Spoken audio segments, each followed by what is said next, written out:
अहिले अझ पनि पियानोमै झुन्डिरहेको छु यो भने चाहिँ किन नभने तैँले कलेज आमाले पनि किन खुला छोडिदिनु भइहाल्यो भने तपाईँहरूले धेरै माया गरेर हो क्या आमा जति मैले राम्रोसँग सम्झाइरहेको छु पढ्ने टाइममा राम्रोसँग पढ भोलिको दिनमा तैँले जे प्यासन चुज गर्यो भने अहिले पढाइ त राम्रोसँग गर न सक्सेसको सर्टकट अहिले खोजेर हुन्छ एटलिस्ट पढाइ त क्लियर गर पहिला तँलाई जहिले यही सम्झाउँदैमा मेरो दिन जाने म कहाँ पुगेर कति काम सकाएर आइरहेको हुन्छु किन नबुझे जस्तो गर्छस् है यत्रो त बनाइयो बच्चा हो त नर्सरी जस्तो जहिले सम्झाइरहनु पर्ने कलेज जा पढाइ गर पहिला पढाइ सक्का त्यसपछि लाग भनेको होइन यी कुराहरूमा देखिनस् काकाको के भयो कस जति सम्झँदा पनि हुँदैन यार मान्न कुरा तेरो लागि न के भयो त बुवा मैले पियानो बजाउँदाखेरि मेरो लास्ट पटम तपाईँले किनेर ल्याइदिनु भएको बजाओस् भन्नु कलेज त गइरहेको छु त नि आज अलिकति मुड भयो मलाई पनि अप्ठ्यारो फिल हुन्छ नि जहिले तपाईँ काकाको लाइफमा यस्तो भयो काकाको यस्तो भयो मैले मेरो लाइफको बुवा यो तपाईँले मलाई दिनुभएको पियानो हो मैले तपाईँको अगाडि बजाउँदा तपाईँलाई रिस उठ्छ भन्ने मैले के पियानो चुनु बुवा काकाको लाइफमा के भयो कस्तो भयो मलाई केही फरक पर्दैन बुवा मलाई त तपाईँले किनिदिनु भएको पियानो हो म तपाईँको लागि बजाइरहेको छु तपाईँले पनि भन्नु भएन कन्टिन्यू बजा भनेर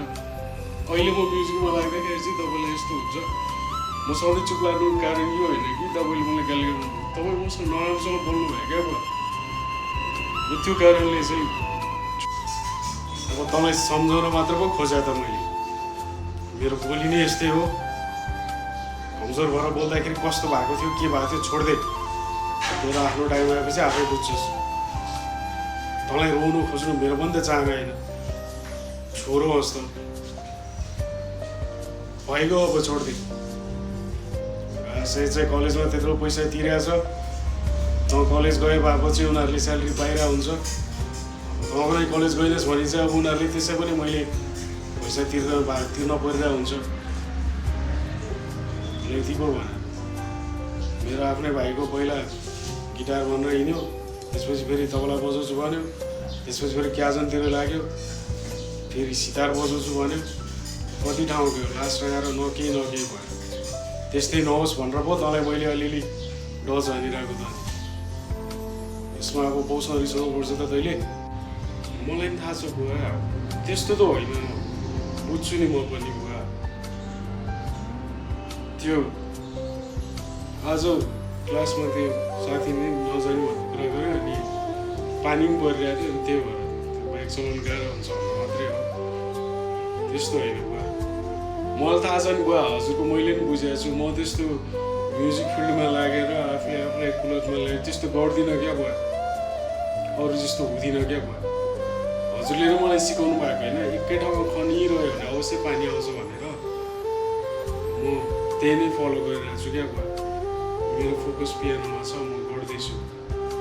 म रिसाएको होइन तपाईँसँग कस्तो बेला बेलामा चाहिँ डर लाग्छ कस्तो गाली गर्नुहुन्छ त्यही भएर त्यस्तो छैन बुवा भोलि कलेज कन्टिन्यू जान्छु मैले हजुरलाई पनि चित्त दुखाउन चाहिँ मेरो मन छैन बुवा मेरो पनि ल छोरो ठिक छ भइहाल्यो छोडिदिनु आज एक दिन गइनस् म कन्टिन्यू चाहिँ गर कलेजलाई हाम्रो पाला हामीले पढ्न पाएनौँ लिमिटेड पढ्यौँ जति पढ्यौँ होइनौँ हो ठिक छ अनि पियानो कोर्स कतिसम्म लागेस् र जति नै लागे पनि म खुसी छु त्यो लागि चिन्ता गर्नु पर्दैन राम्रो तरिकाले छ मेरो छोरो आखिर राम्रो बाटोमा हिँडिरहेको छ ठिक छ तेरो आफ्नो मन लागेको गर सकेसम्म अनि म्युजिकलाई नछोड म पनि त बजाउँछु नि पियानो नराम्रो बाटो लागेको छैनस् भने म खुसी छु तसँग तँलाई देखेर कहिले पनि रिसाएको हुँदिनँ म मनमा नै मलाई पनि खुसी लागिरहेको हुन्छ मेरो छोरो पढ्दैछ म्युजिकमा अगाडि बढ्दैछ तँलाई जति नै गाली गर्नु मेरो मन होइन छोरा बुझ